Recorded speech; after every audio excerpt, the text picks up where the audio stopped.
Final week of the NFL preseason. It is opening line report. Dan Alexander alongside Teddy Covers. And Teddy, this week is unlike any other, I'll say, because I'm looking at the odds logic screen, and usually it's all lighting up. There's action happening as we head into week 3, and we'll recap week 2. Hit that like button and subscribe. A little bit different that I'm seeing on my odds board. Teddy, what's going on? So we do have, so somebody just posted. FanDuel just posted like 5 minutes ago. So at least we have some books that posted because the screen was dead blank a little while ago. I'm seeing DK. I'm seeing a couple numbers offshore right now. So we're starting to see the semblance of a market. But week 3, given what happened in week 2, it's very difficult to come up with points. I was sitting there going last night. I was like, let's make numbers. And I'm like, I don't know what to make this number. This team -3, that team -3. I have no idea what the rotations are going to be. So there were at least half the games. I'm like, I don't know where to price this. The books are having the same problem. And that's why we didn't see any overnight numbers. They don't know how to price a lot of these games. So we would expect to see significant line moves once information gets released as to who's going to play, who's not going to play, and what the rotations are going to be and what the rotations aren't going to be. So that's information that, again, we don't have necessarily at 8 a.m. Pacific time, 11 a.m. Eastern time on Monday morning, but the show goes live, man. Whether we have the info or not, we'll give out everything that we got. All right, Teddy. Well, before we start getting into these lines that, again, they're fresh. So, folks, maybe we'll have some EBAs, but without a market, it may be tough. So emergency betting alerts on today's show may be light, but don't worry. In 2 weeks, we're doing a proper NFL opening line report for NFL Week 1. So hyped that it is here already. But, Teddy, before we do that, felt like week 2 was a lot less competitive. Week 1, we talked about, these barking dogs. Look at totals this way and that way. A lot of blowouts across the NFL preseason in week 2, Teddy. Which is something we don't normally see in the preseason. We really don't. But 11 of the 16 games were decided by double-digit margins. Some favorites, some dogs. But a lot of blowouts, a lot of non-competitive games after halftime. 8 overs, 8 unders, nothing doing total-wise this past weekend. There was one bad beat to speak of, the Raiders /over. Well, that was a tough beat for Texans bettors and unders. I think Texans dominated that game early, but didn't have a whole lot of edges in the second half. But the Raiders with one long scoring drive to win the game and send the game over late. Aiden O'Connell behind center. The biggest line, but the interesting thing about the markets not putting up numbers is that basically the biggest line moves lost all weekend. Everything, the Broncos versus the Packers, that was wrong. Lions versus Commanders, that line move was wrong. KC versus Tampa, that line move was wrong. Tennessee bet up against Seattle, that landed in the middle, but landing on 3 better for the books and landing on 4 closed, 4.5 in a lot of places. That another good result for the house. So when the money comes in, the markets are betting player rotations. They're saying this coach is playing starters, this coach is playing backups, this coach doesn't care, this coach is interested in winning.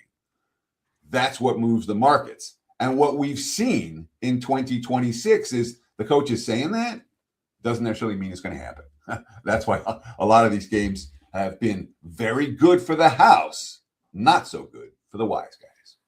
Yeah, makes a lot of sense over here, Teddy. All right, Teddy, let's get into week 3 again, folks. We have a limited availability of odds here. I'll zoom in so you can see here on the Odds Logic live odds screen. These are fresh, like Teddy said, posted right before we were coming on air. We'll start off here with the Steelers taking on the Buffalo Bills. Aller had at least one deep throw on a broken play downfield, so still some Aller mania, but seemed like the super excitement, Teddy, came crashing down a little bit in preseason week 2, which was something you said, hey, maybe let's pump the brakes here a little bit. How do you see this one shaking out? And the funny thing is, I talked about it on WagerTalk today on Friday, I think it was. We broke down the Steelers, and I'm like, look, Drew Aller's not the second coming. He came in the second half against a team that wasn't blitzing, and his receivers made plays. And boy, man, and some of the comments, I got ripped. They hated me for saying that. I'm like, it's week 1 of the preseason. Tap the brakes a little bit. That's certainly the case for Drew Aller and company. So as you mentioned, let's just give the numbers at the top. I'm seeing Buffalo 1.5, total 35.5. You want to talk a team that's looked good in the preseason? The Buffalo Bills have looked really good in the preseason. Again, they sat. So it was Brown starters against Bills second and third stringers. Didn't matter. the preseason depth has been impressive. They killed Carolina. They killed Cleveland. In the second half, the Bills' third stringers were better than those teams, throughout the game. The Bills' depth has been impressive. I mean, they really didn't play at all against Cleveland, starters-wise. Now, Kyle Allen, Shane Buechele, one would assume we're going to see more of that duo here. Josh Allen is not likely to play in the finale, but stranger things have happened. But what we're seeing, the quotes, the Bills decided to sit everyone after Thursday's joint practice with the Browns. And we saw Joe Brady comfortable with what the first stringers had been able to put together. And then he said, all right, we're going to sit everyone. So some of that info likely to come later in the week. For Pittsburgh, they got shut out. Worth noting, Mason Rudolph didn't play. It was Will Howard and Drew Aller. We talked about Aller not doing that well. I thought Will Howard played well. He threw 2 picks, and the quotes after the game, the stuff I was seeing after the game was people saying, Will Howard, oh, that guy. And I'm like, Will Howard was firing the ball downfield. He was taking shots. I thought, one of the interceptions wasn't his fault. The other one was. But when you have a QB who's taking shots in preseason, in my mind, that's a lot better than QB that's dinking and dunking down the field on every play. So I thought there was positive things from Howard. Howard's quote, we can't let this trip us up going forward. We have to continue to make strides, and we didn't really make any strides tonight. From a motivational standpoint, probably more here for Pittsburgh than Buffalo, but motivation doesn't move lines here in the preseason. Yeah, that's for sure. Well, Teddy, it's apropos segue as we head in here to game 2 of Thursday's board, because you mentioned Cleveland, you can play their starters against second string. Hasn't looked great for Cleveland here in the preseason. New England, they get the backdoor win and cover outright as dogs in that end of the game against the Philadelphia Eagles. Now we're seeing them 1.5, 34.5. And again, folks, we're just looking at one line here as these are pretty fresh. Yeah. So Tommy DeVito and then Baron Morton for the Patriots, and that was good for 24 points. This past week. And Morton was the guy. Morton was the 7th round draft choice. Punted, led the game-winning drive. DeVito started each of the first 2 weeks. I would not be surprised if we see him again here. His quote, for sure, I feel comfortable. Just being able to get comfortable with the guys and everyone around me, putting our best feet forward. And again, projected starters for both teams sat out in the Patriots win over the Colts. I would expect more of the same here. As for Cleveland, we've seen this morning, and I said this on I think I said it on WagerTalk today. I don't remember where I said it, but I was like, Deshaun Watson's going to win this job, and he did. All right, Shedeur Sanders did not do enough to win the QB job. Now, Watson said some stupid stuff after the game. Todd Monken is in a hell of a spot in Cleveland, and things don't feel right. And, of course, the Browns, again, who were playing starters, and they've been outscored by 48 points in 2 preseason games. Worst in the NFL. So, Todd Monken talking about the quarterback competition. I'm jacked with how we did it. Some other people might not see it that way, but in order to make an educated decision, we needed to see them both practice and play. That's just part of it. It's not the easiest or most ideal, but it gives us the best opportunity because ultimately that's what matters. All right. Good luck with that. You can feel the writing on the wall for Cleveland already. Monken, he's up against it. The fans are already the unrest is already there, and certainly we talk about a home field advantage. Note that the Browns are home dogs here. I'm not convinced there's a whole lot of home field edge for Cleveland in Cleveland these days. All right, Teddy, one of those teams we talked about all the blowouts last week. It started the week off when the San Francisco 49ers just absolutely mollywopped the Chargers. They're taking on should be a decent game here as they're taking on Las Vegas. Mendoza likely seeing some more action in this one. Again, 1.5. Third game, third 1.5 that we're seeing, 38.5 the total on this one. And what's that? What this is telling us that the market, I don't know, put above 1.5. Yep. It's not going to be a field. 2.5 is too much for a home field. Basically what the market is pricing, pick them. And here's that 1.5 for home field edge. The one difference is Cleveland doesn't have any home field edge. So the markets are going that way. That's not going to be that way for every game. There'll be money against the Rams. And I'll talk about the Rams in a minute. Let's stay with San Fran and Vegas. San Fran was Brock Purdy and then Mac Jones and Adrian Martinez. They killed him. It was 41-17. It wasn't that close. The punt return touchdown blew the game open, but San Fran played with a different level of motivation than the Chargers did in that contest, and it showed on the field. Brock Purdy, quote, getting back some playing time. I thought it was good, just doing the break in the huddle, calling plays, feeling the pocket, getting hit, throwing the ball. Lots of positive things for the 49ers. Nothing to prove here for San Francisco. I don't think we'll see the starters again this preseason.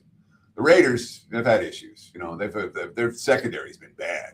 You know, they got lit up by Jacoby Brissett. They got lit up by Gardner Minshew. They got lit up by Davis Mills. This is a problem for the Raiders because the pass rush isn't strong enough and the secondary isn't very good. Obviously, Fernando Mendoza played the first half, 8 of 15, 86 yards, did lead one positive drive. His quotes, I came away with there's a lot more learning to do. And although maybe you say you had a lot of success at another level, this level is a whole step further, and the margin is so small, one tiny mistake can lead to catastrophe. That was his pick six. Obviously, Mendoza. The throw before the pick six was great, and then the pick six was a nightmare. You know, we would expect Kirk Cousins to start in week 1 of the regular season. We don't know who's going to go here. Could be a lot of Aiden O'Connell in this ballgame. O'Connell, of course, rallied the Raiders from behind to win the ballgame. But player rotations here are going to matter for Las Vegas. Frankly, I have no idea who the Raiders are planning on suiting up. Niners, not that much urgency, but Shanahan's track record in August has been pretty good. He's been winning 2 out of 3 in recent seasons, and they're 1-1 so far this year. So I don't know that San Fran, the San Fran backups and third stringers have been pretty good this August for what it's worth. Final game for Thursday, August 27th. It's the Battle of LA. Before we talk this game, folks, make sure you hit that like button. Make sure you subscribe, but make sure you drop a comment because next week, obviously no games. We're gearing up for the regular season. You can drop your comments here in the comments section or comment live on next week's show, and we'll basically do a lot of mailbag stuff. So you have questions for a guy who's been grinding this out since how many years in Vegas, Teddy? How many years you been doing this? So I moved out here for preseason in 1990. I believe it was August 6, 1998. It was my first day in town. The Hall of Fame game was that night or the next night. I don't remember. Yeah, 98, my first year. And I came out to bet the NFL. That was my right. Let's go. So I get to ask my question to Teddy for 15 minutes before we go live. You want to ask your questions, drop them in the comments here. We'll do a little mailbag edition next week. But let's talk the Battle of LA. Rams taking on Chargers, and now we see it. There it is, 3.5 for a team that, Teddy, correct me if I'm wrong. That was, I mean, we just talked about this Chargers, how they got blown out by the 49ers, but that offensive line not looking great, man. From starters all the way down on through backups. This is going to be a problem, and if it's going to be a problem, the team probably not to face is the Rams, who just rolled up on the Saints 34-0. How do you see this one shaking out? Surprised to see it 3.5, and that's my square take, Teddy. Sure. So the Rams are such an interesting story because literally Sean McVay does not care. Sean McVay could care less. And what they do, they beat the Saints 34-0, which speaks a little bit about the Saints, but it also speaks to the ability of the backup quarterbacks. Stetson Bennett. All right, the 4th-round pick in 2023 has now been in the system for 4 years. He's looked really good. Threw for 181 yards and a couple of rushing touchdowns. The rookie, Ty Simpson, 8 of 12 for 73 yards in 3 series in the second half. They moved the football with Simpson behind center. McVay, I think Bennett's just getting better and better. Part of its overall command. Thought he made some really good decisions. He got through some progressions. I love that he used his legs. Bennett's quote, "We did good things on offense, feel more comfortable out there." In years prior, they're constantly reminding me, especially in practice in the red zone, if the throw's not there, then take off and run. I had that in my mind on the 2 scores. It was fun. It's always fun to win 34-0. I'm with you on that. That being said, the Rams don't care. Here's a quote from Jim Harbaugh after the disaster this past weekend. Quote, "We got outplayed and beat ourselves in all 3 phases. We have a lot of things to work on." They went 0-1 in the red zone. They allowed 4 touchdowns and 4 red zone tries. The offensive line got eaten alive. They went 2 of 14 on 3rd downs. Only had 8 first downs the whole game with Herbert and Lance and Ugalele playing. There appears to be more urgency for LA, and the Rams don't care. Hence the 3.5 for this one. All right, let's move it on to Friday, and this is the big slate. Last week, Saturday was the big slate that we were looking at. This week, most games going to be taking place on Friday. And top of the list here, we got Washington taking on Baltimore. We're seeing 2.5 here for the Ravens, who have had a pretty nice preseason here as well. 35.5 the total for Mittner's new digs. How are you looking to bet this one, Teddy? So Baltimore goes with Tyler Huntley and Joe Fagnano and Austin Reed for the final drive. They won 13-3 against the Vikings this past weekend. Jesse Minter had the Ravens starters, although the second stringers came in. And 2 preseason games, the Ravens have allowed a grand total of 10 points. The quote is from Keandre Jackson, backup safety. Quote, "We preach not having a drop-off on our back end or on the defense, so the ones hold us accountable. The 2s and 3s want to follow suit." Note this total 35.5 is on the low end and it's already juiced to the under. So for what it's worth, Baltimore's defense has been a difference maker so far this August. As the Commanders, they lost 17-13 to Detroit, and there were issues on the offensive line. Jaden Daniels came in, he got sacked, he threw an incompletion, and then he went out. And Dan Quinn, he said that Daniels only going to play 1 series no matter how long it went. That said, the offensive line right now is a problem for Washington.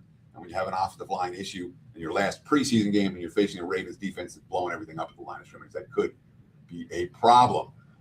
For the Commanders, we saw Sam Hartman come in and then Ethan Kalamanis. And Kalamanis was okay, 11-14 for $1.62. Again, a lot of that was catch and run. But his quote, "It's great to put up some numbers, but it doesn't matter to me that much. I know I have a lot of work to do still." And again, for all the moving the football, they scored a defensive TD less than a minute in and then had 2 field goals the rest of the game. It's not like this offense was marching the ball up and down the field for Washington. Not surprised they're dogs here. I don't think we'll see many starters for either squad. But if you ask me which of these 2 team backups I trust more, it's Baltimore. Well, Teddy, the clients will be happy to hear you talk about Carolina again after a nice win over the weekend. 5% big ticket winner on the Carolina Panthers for Teddy and the clients. Great one there. They're taking on Houston, who's going to be road chalk in this one, 36.5. We talked about offensive line woes, offensive line questions for the Chargers.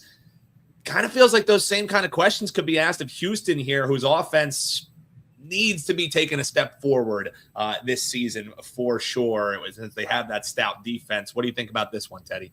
Yeah, I'm interested in the quarterback rotations here for the Texans. I mean, you talk about the offensive line issues, and again, they had guys shuttling in and out of the line. You had starters sitting. You had guys playing different position this past weekend.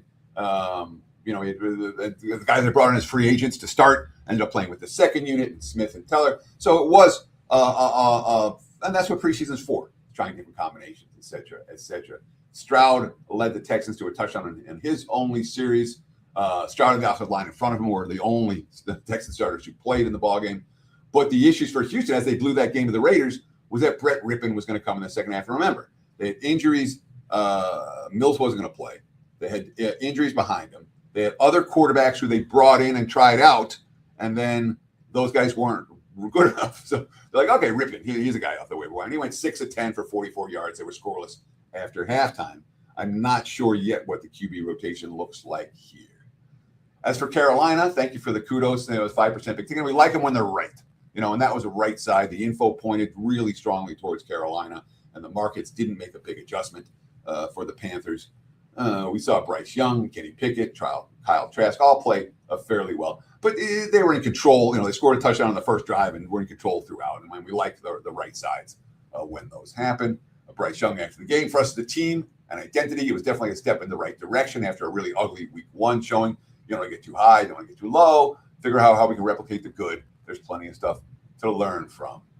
Dave Canales, quote, "I'm excited to see it come alive and more of the things we've been seeing in camp. Just wanted it to translate in the game." So I'm not expecting to see Carolina starters here. And boy, for Houston, say what you want about the Texans, that defense is special. And like Baltimore, there's defensive depth for the Texans. That could be an issue for Carolina in the second half of this one.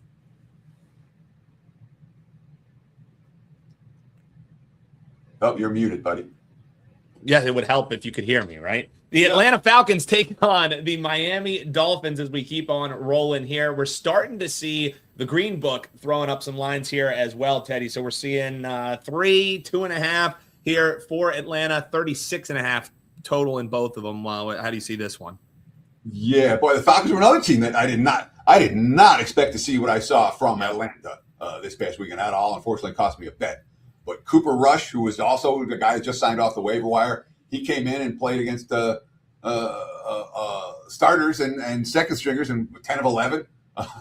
Strand, the undrafted rookie out of Minnesota State Moorhead, 212 yards passing and 2 touchdowns, one of them rushing in the second half. It was Atlanta, who looked awful week 1, looked much better in week 2. That being said, this week, Michael Penix just got cleared to get back into practice. He's had 3 ACL surgeries, he tore his right ACL in college, and then he tore his left ACL last November. He'd only been doing 7-on-7s and OTAs and all that kind of stuff since OTAs in the spring, I should say. Now he's allowed to be able to do 11-on-11. I'm not convinced we see him here, but we might see him. And the markets are saying, again, with Atlanta favored in this range, that we might. But obviously, even if we don't, we saw Rush and Strand play well this past weekend. Stefanski said, quote, "I will play starters in the 3rd and final preseason game." We don't know yet for how long. As for Miami, look, they had Cam Miller and then Mark Gronkowski, the rookie out of Iowa at QB. And they played like they had Cam Miller and Mark Gronkowski at quarterback. They lost 26-3. And again, the first drive of the preseason, Malik Willis, 14-play, 95-yard touchdown drive. At Miami's odd, they grinded out first downs. It was nice. Since that first drive of the preseason, 19 drives, 1 field goal, 12 3-and-outs. Not pretty. And again, they're the youngest team in the NFL. It's all backups for Miami, so the youngest team with new systems, and the backups are playing. It hasn't been pretty for the Dolphins at all so far. Again, they were outgained 390-102. Jeff Halfley, quote, "A lot of the guys who were playing, I liked how hard they played. The details just aren't good right now. These are important moments. I want to see who can step up and who we count on to get towards the final 53. So it's emergency for Miami, but boy, they really haven't been very good yet here in August.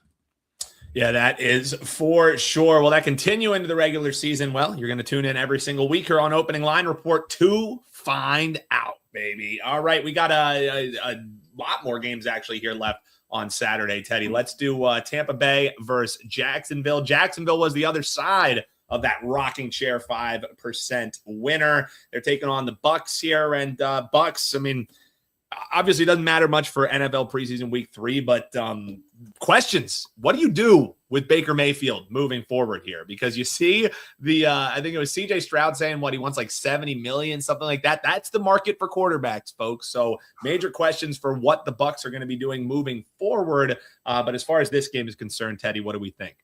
Well, let's see. Baker Mayfield got his feet wet and went 2 for 4 for 10 yards. And I was like, money pouring it on Tampa. The starters are going to play. All right, you got a guy going 2 for 4 for 10 yards. Knock yourself out, and that was the end of it. Starters played a couple of series. Jake Browning came in 9 of 12 for 84, but was sacked 3 times. But Jalen Daniels, the rookie, again in the second half, the rookie out of Kansas, 3 second-half scoring drives.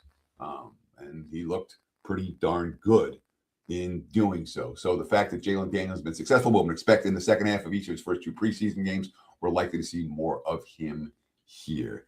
As for Jacksonville, we went against them this past weekend.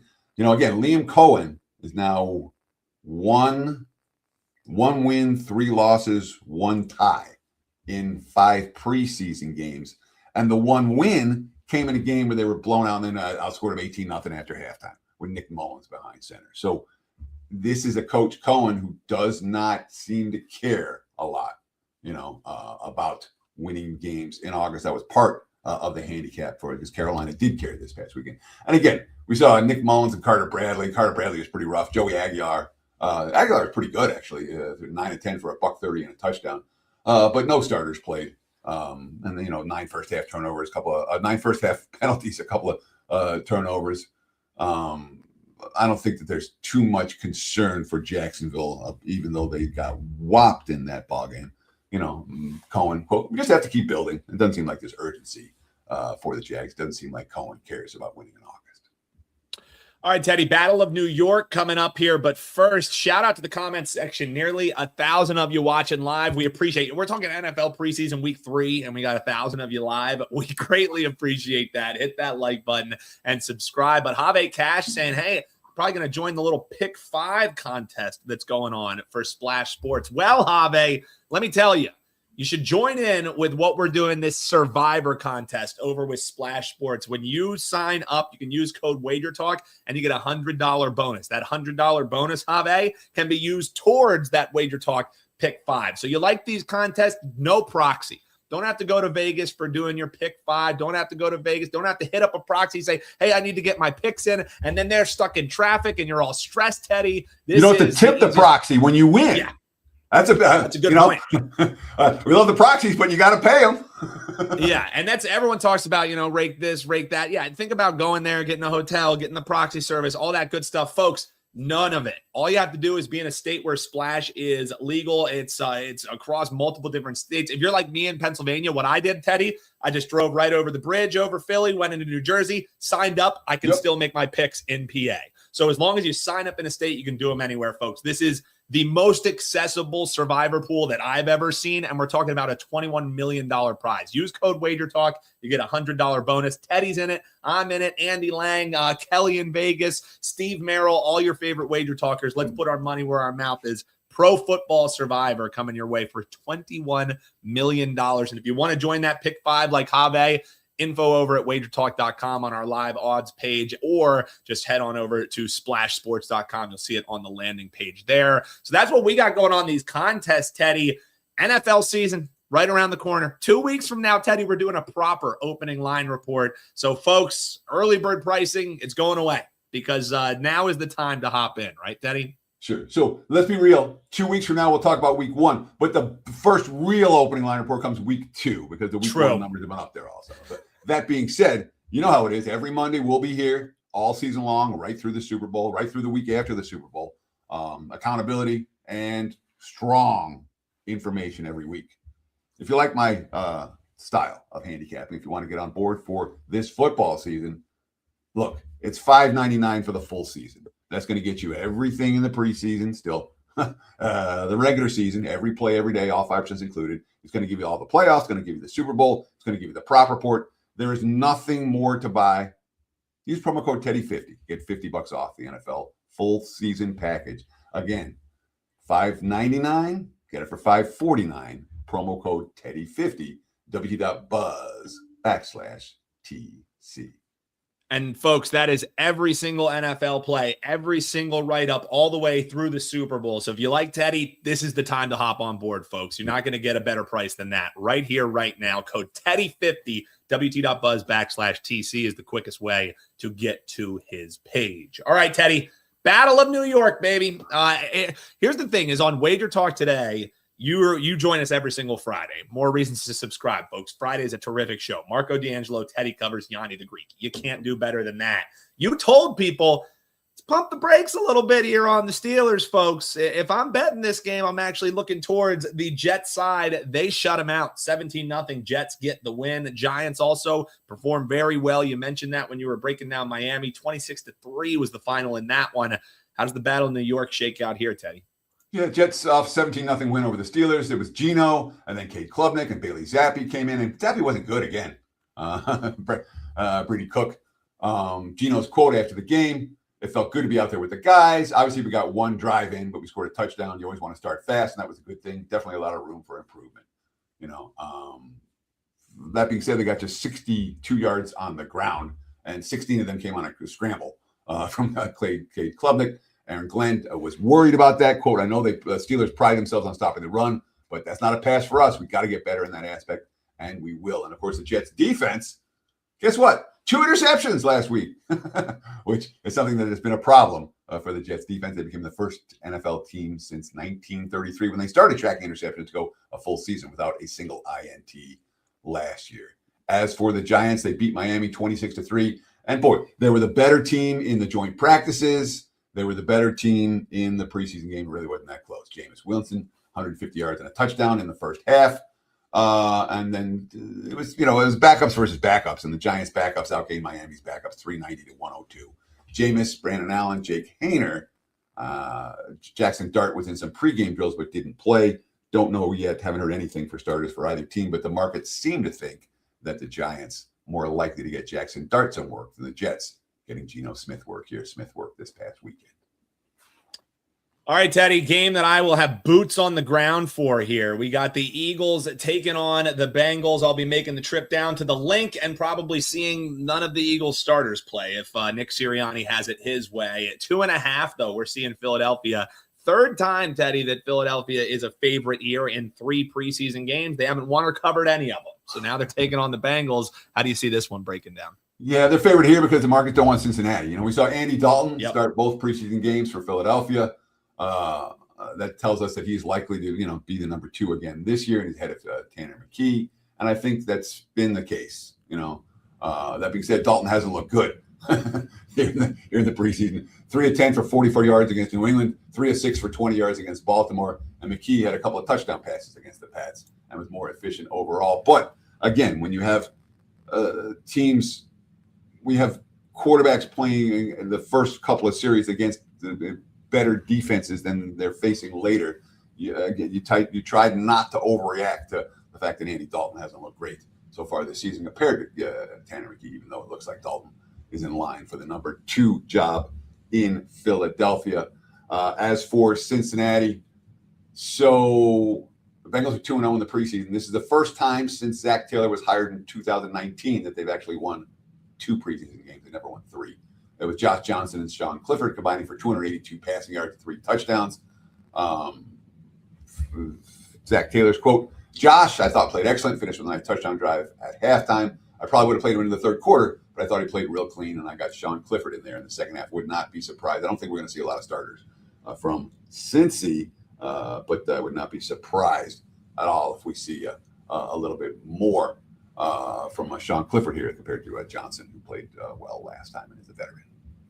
Sean Clifford, Penn State, great. I'm sure a lot of Eagles fans will be pumped to see a lot of Clifford in action, Teddy. All right, let's do New Orleans taking on Dallas. Joe Milton, I guess you could argue, has been the No, you jumped ahead, my man. Oh, yeah, that would help if we talked Seattle versus Kansas City. It's because Seattle's coming off of Sunday Night Football. They lost by 3 points last night to the Titans. So they're taking on Kansas City here. We're seeing Kansas City 1.5, and we got 36.5 here, Teddy. How are you breaking down this one? Yeah, the Seabags look good early. Drew Lock, a great first quarter. Not so much after halftime. Jalen Milroe threw a couple of picks, no points, rough second half. There were no starters in that ballgame. In Seattle, it's worth noting, Seattle's backups beat Tennessee's starters in the first half of that game.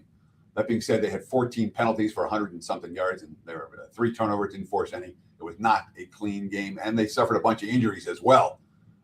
Mike McDonald afterwards, quote, "It was a successful week, but ultimately you want to be able to win these games. Definitely made an improvement from last week, so let's keep going." Didn't sound he was too worried that Seattle didn't play well down the stretch of that ballgame. As for Kansas City, Justin Fields, Garrett Nussmeier, Chris Olajuwon combined for 35 pass attempts at Tampa Bay.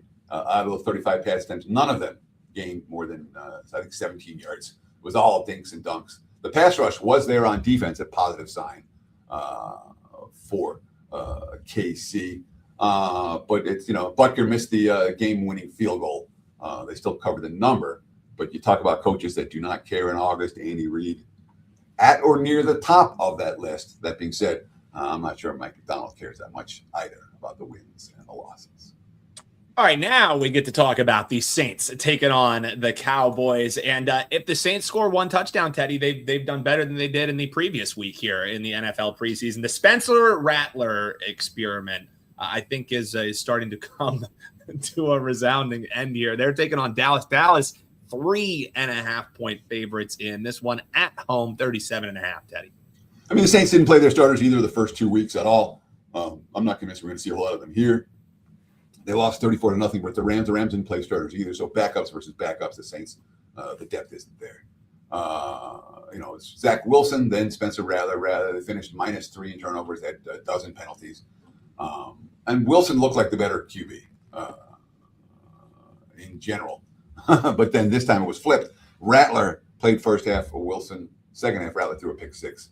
Wilson threw an interception and completed only half his passes. His quote, "It was ugly, but I think a good opportunity to see how guys respond. I was fine, especially for a preseason game. I thought I got better in certain aspects. Thought my understanding of the offense and what we're trying to do has grown." Rattler said, quote, "I felt good out there other than the one play. Obviously, we didn't score any points, so we got to be better. Kellen Moore, quote, I feel really good about both these guys. I thought they had both really, really good camps overall. So, yeah, they struggled against the Rams, and the coach and staff doesn't seem to be too worried about that. As for Dallas, the Joe Milton experience, Joe Milton's been pretty good. Milton used to make me crazy in the preseason, and he was good again. I think he won the backup QB job. 2 games, 21 and 28, 286 yards. It's not like Sam Howell's been bad, but Milton's been bet on. We'll see what the rotations are for Dallas. They're not a team that tends to care a lot about these August contests, but clearly the market is saying the Saints care even less. All right, Teddy, 2 more games here on Friday. We'll wrap things up with the Saturday 2 games as well. So let's talk Arizona and Green Bay. Another thing, folks, that Teddy mentioned on WagerTalk today, all you got to do is bet the Broncos in the preseason. Just bet they blow out everyone. And Teddy said, pump the brakes here a little bit. This line's gotten a little out inflated. Line didn't matter, Teddy. They beat Denver by 3 touchdowns. Now they take on the Vikings. Expect to see a little bit more of J.J. McCarthy in that game as well. Teddy, we're seeing 1.5 for Arizona as they're taking on Green Bay. How are you breaking down this one? Sure. So Arizona, Green Bay, and then Minnesota, Denver. Yes. Sorry. Yes. Okay. So let's talk Arizona. So for the I have nothing for the Packers. I didn't get a good quote. I didn't get a good sense of what the thoughts were after that. There was like sometimes when there's no info, I'm not trying to blow smoke up anyone. I'm going to make stuff up. With Jordan Love, Tyrod Taylor, Kyle McCord, that's a bet-on trio. Obviously, when you beat Denver by 3 touchdowns in the preseason, you're doing something right. There was a lot to like about Green Bay this past week. I'm not convinced we're going to see anyone. Again, the starters played last week. I'm not convinced we're going to see any of them this week for Green Bay. As for the Cardinals, Gardner Minshew stayed in for the first drive of the second half. No touchdown before halftime. Then Keaton Slovis also had no scoring drives. But they didn't play a whole lot of starters. Mike LaFleur, after Arizona played well in the first couple of games, certainly offensively they played well in the first couple of games.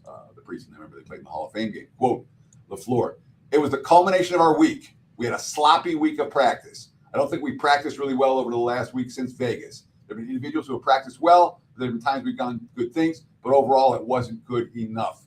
Rookie coach, quote like that. Arizona's probably a bet-on team here. The markets are saying that, with the Cardinals being favored in this one. And I'm not going to emergency betting alert anything, but I wouldn't be surprised if Arizona takes some money. If there were to be an EBA, it would be in that game, but alas, there is not. You'll have to stay tuned to see if we have any for you. I know there isn't one in this one, Teddy, because according to my odds logic screen, Vikings and Broncos, there is no line. But as far as the matchup, what we've seen in these teams as we head into the third week of the preseason, what are you thinking? And if you made a line, Teddy, would this be just one of those 1.5ers for you? What do you think? No, Denver has to be favored by more. And we have to see what Minnesota's going to do quarterback rotation-wise. Because J.J. McCarthy got hit hard. He had played 18 snaps over 4 series. He missed an open receiver in the end zone that everyone's whining about. And McCarthy got beat up during the ballgame. He took 3 QB hits. He got sacked. The quote from O'Connell after the game, maybe one more drive would have been great to get him based on where he was at snap count wise. But once he was a little hobbled there, I'm sure I'll have an update, but he seemed to be fine. McCarthy has been the number 2 QB behind Murray, ahead of Wentz and Brosma. I'm not sure who's going to play this week, and either do the markets. But again, that's not a bad QB rotation. McCarthy, of course, has taken all the second-team snaps and not Wentz in the last week or 2 since Murray got named as the starter. As for Denver, they were bet on in every preseason game prior to last week. Last week, not so pretty. And, of course, the starters went. Bo Nix, Jarrett Stidham, Sam Ehlinger. Nix's quote, it felt great. Just like any typical year, going out for the first drive, there's going to be some different things you can grow from. But I felt for the first drive of the season, it was solid. The strongest motion when I got out there was like riding a bike. Nothing really changed. They had won 8 in a row in the preseason. They did not win this one or come close. Sean Payton after the game, quote, I can't think of one area where we outplayed them. There might be some urgency here in that regard for Denver. And if Payton's interested in the preseason, it might well be a bet-on team. I think the markets are trying to assess. The books aren't sure what's going on with the rotations here, but Denver's coming the favorite, and they might come a bigger favorite than we think. Yeah, not sure what state that he's in, but shout out to the live comments section. Jim saying he sees a 4.5 over at that blue book is what he's seeing for Denver. So as you said, Teddy, that's fallen in line with what you were kind of thinking. Oh, yeah. So we are seeing 4.5 is what you're seeing too? Yes, I'm seeing 4.5, 39.5. We got a Bet Rivers number. We got a couple of we got a Fanatics number. We got a couple of we got a Poly Market number. We got a couple of numbers in the global markets as well. And this coming from Iowa was where Jim. So thanks for tuning in from Iowa, buddy. Hit that like button while we're hanging out. Want to remind you guys on next week's show, full mailbag edition. We'll talk, some divisions, some thoughts on teams. But if you have any questions that you want to ask a guy who has been prepping for NFL since basically the last NFL season ended, you can drop them here in the comments section or tune in live next week, 11 a.m. Eastern, and drop them in the live chat. A lot of mailbag edition of the opening line report as we head towards the start of the NFL season. All right, Teddy, 2 games left here. Did anybody tell Indianapolis that they were playing in a preseason game last week? Because after the first quarter, it didn't seem like they were they were all that interested in finishing out that game. They're 1.5-point favorites, 36.5 as they're taking on Detroit, 1 p.m. on Saturday, Teddy. Yeah, I thought Indy was bet on, and I couldn't have been more wrong in that sense. They were no-show. They had 9 first downs. They went 1 for 11 on third down. They got outgained 461 versus 164 against a Falcons team that had issues. And they didn't turn the ball over. So you can't even say, it was all turnovers. Riley Leonard battling for the backup quarterback job under QB whisperer Shane Steichen, and he looked awful the first 2 games.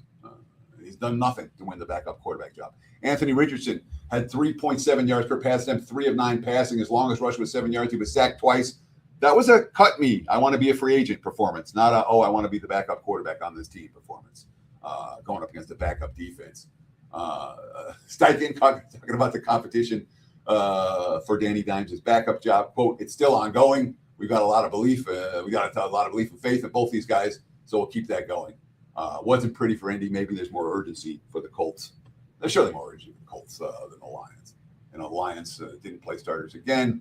They beat Washington, but it wasn't pretty at all. They had Josh Dobbs, who gave up a sack, fumble, touchdown, led, I think, 1 touchdown drive. Luke Altmaier played most of the second half, 9 of 13 for 86 yards. It was an okay showing.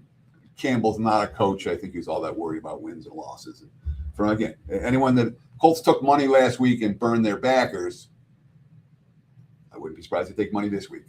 There's more urgency, much more urgency for Indy after that showing than for Detroit.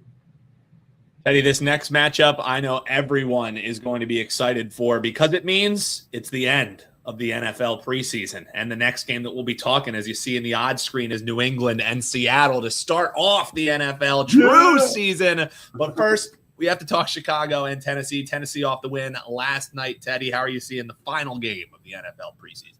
Yeah, Titans 2-0 in August. It was Cam Ward, Mitch Trubisky, Hendon Hooker, Will Levis all played. It was Tennessee starters versus Seattle backups, and Seattle led 16-3 after the first quarter. Tennessee won the game only because of 3 Seahawks turnovers. They got the basically 3 field goals. They had a missed field goal the other side, 2 turnovers that we didn't get a first down and kicked field goals, and those were 9 points that they didn't deserve, and they got there. they got the money. They got the win. They did not get the money. They took a bunch of money early, though. That game did land in the middle. There weren't many. They got 2.5. There were 2.5 out there very early in the week. Robert Saleh, quote, it's got to be better. Guys, I'm not trying to sugarcoat it. Tennessee looks pretty rough right now. As for the Bears, they played very well in week 1. Not as well this past weekend. Caleb Williams, Case Keenum, Miller Moss, 13-21, combined 13-21. Just 2 of 14 on third downs, 11 penalties. Caleb Williams, 2 of 5 for 28, and 3 red zone incompletions on that one drive where he played. So, again, when you talk about urgency for August, Chicago didn't necessarily play well in that contest. That doesn't necessarily mean that Ben Johnson and company is freaking out that they got to do better in week 3 of the preseason. Again, this number right now sitting 1.5, 37.5. I wouldn't be surprised if we see some over money, even though I'm not seeing that in the markets just yet. It feels to me like a couple teams with something to prove on the opposite side of the football. And when that happens, overs in August are not necessarily a rare thing. Don't worry, folks. There are many more emergency betting alerts to come in the future here at 11 a.m. Eastern, 8 a.m. Pacific on Opening Line Report. Week 3 of the NFL preseason will be in the books the next time that we talk. Drop your comments on this video below or tune in live next week to have them answered by Teddy Covers. Teddy, one more time on the way out. No brainer, folks. If you like Teddy, you want to hop on board with Teddy, the offer to take advantage of, Teddy50. Use it over at his page, WT.buzz/TC, and tell them a little bit about what they can expect coming up this season, Teddy. Sure, that's a great offer. I'm not going to tell anyone to not get on board with that. But, geez, you can get the rest of the year for $7.99 if you want every play every day in every sport. I mean, there's all kinds of stuff to go. So, and this stuff is going to expire at the beginning of September, I believe. Everything expires on August 31st. So if you want to get on board, now's the time to do it. Get the rest of the year for $7.99. Get the NFL season $5.99 and take $50 off with promo code Teddy50. Check out my homepage, WT.buzz/TC, if you'd like to partner up this football season and expect to make money start to finish. Heck yeah, WT.buzz/TC. That's how you get in. He's Teddy Covers. You can follow him at Teddy Covers. Over 1,100 of you watching, and almost 3/4 of those are coming from Teddy's Twitter. So hit that follow button while you're hanging out over there. We appreciate you. And then when you're done, head on over to the WagerTalk YouTube page as well. Just real quick, follow me on Twitter at Teddy_Covers. Yes. Don't forget that underscore. Don't forget that underscore. That is That's how I got on Twitter to begin with. Yeah. Someone was posting under Teddy Covers, and I'm like, I better get my own Twitter. This was like 2009 or something. I'm like, I better get my own thing, or someone's going to be able to impersonate me forever. So, well, Teddy_Covers. Hit that follow button. Absolutely. Well, Teddy, absolute pleasure, my man. We'll be back. Mailbag edition next week. So you can also tweet at Teddy. If I see any of those tweets, we'll have them ready to go for you here. We'll see you next time. Scan that. It'll take you right to WagerTalk.com. Check it out, folks, and we'll see you next week.